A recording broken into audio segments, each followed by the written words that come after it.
Hi everyone, it's Stephanie here, and today I have a card to share that I created using a background stamp from My Favorite Things called the Garden Flourish, and I'm going to be doing some emboss resist with inking. So I went ahead and first prepared my cardstock piece. This is just a regular piece of Nina Solar White cardstock, and I'm using my embossing bag over top to add powder to this area, just because I'm going to be embossing this full background image onto this cardstock piece. I don't want embossing powder to go anywhere I don't want it to be, so this just helps to alleviate that. So once I had the cardstock surface all prepped and ready, I'm just adding Versamark ink to the entire area of my background stamp. And when I'm using a background stamp this size, I like to just lay it on my work surface and bring my paper directly to the stamp versus stamping onto the paper. I just find it so much easier to kind of line everything up and to get a nice even impression on the cardstock piece. So once I had the Versamark all over the image, I just laid my cardstock panel directly on top, and I'm going to use a piece of scratch paper to lay over the area, and then I can use my fingers to firmly rub over the entire cardstock piece. And this is just going to make sure that that image transfers perfectly and I have it nice and inked up to add the embossing powder. So now I'm adding white embossing powder to the stamping. You can use clear for this as well if you don't have white but you have clear. It'll work since it's going to be on white cardstock and you're just going to see whatever's trapped under that embossing powder. The clear will definitely work. I just find that the white stands out really well, so I prefer to use that one when doing this type of cardstock design. So now I'm just heating that with my heat gun, and then we are ready to do some inking. So for the inking on the background, I'm going to use my new favorite Distress ink color combination, which is Twisted Citron, the Cracked Pistachio, and the Peacock Feathers. I think these three shades of green slash aqua blue look so great together, and I wasn't sure at first.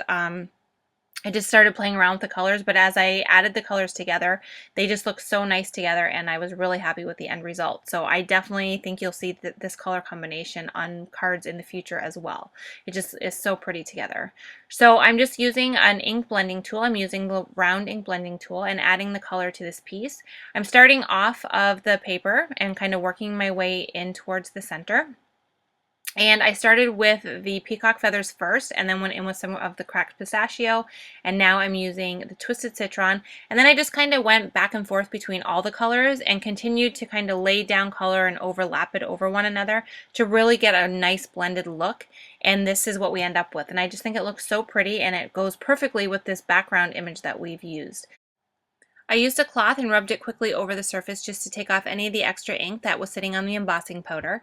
And now we're going to go ahead and add some sparkle to this piece. And I'm using the Sparkle Spritz from Sukaneko. This is the sparkle one. There's a couple different ones. There's a frost and a silver.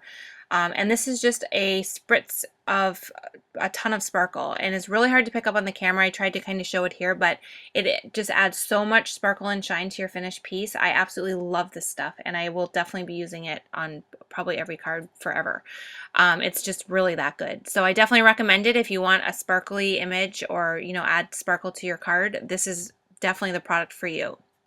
So I did that, and now I'm going to work on the sentiment part of this card design. So I'm going to be using the Hero Arts Hello Stampin' Cut. This is a die that cuts out the word hello, and then it has a coordinating stamp set that you can use in conjunction with the die cut. And I just went ahead and stamped this onto a piece of black cardstock, and I'm going to heat emboss it with white embossing powder once again. I love the look of white heat emboss sentiments on black. It just really pops off of a card design, and I just think it looks so nice in a finished, and especially on a card like this where it's got a really busy background. So I stamped it on there, and now I'm going to trim it down. I'm using my new Tim Holtz tonic trimmer. This trimmer is so great. I've used a tonic trimmer for years and years and years. It's a guillotine trimmer is absolutely my favorite type of trimmer to use. But I have like the big 12-inch tonic trimmer, and this one just fits so much nicer on my workspace. So I really love it, and it cuts like butter and cuts completely straight. So definitely recommend that as well. So now that I have the little piece cut and I have the sentiment cut out of both black and silver cardstock, I am going to go ahead and assemble this all together. So I put some tape, double-sided tape onto the back of the sentiment strip, and I'm just adding some silver thread to the back of this here. And I'm just kind of moving it around to kind of messy it up but still keep it not too messy. And then I'm just adding that directly to the card piece here with that adhesive that we already added.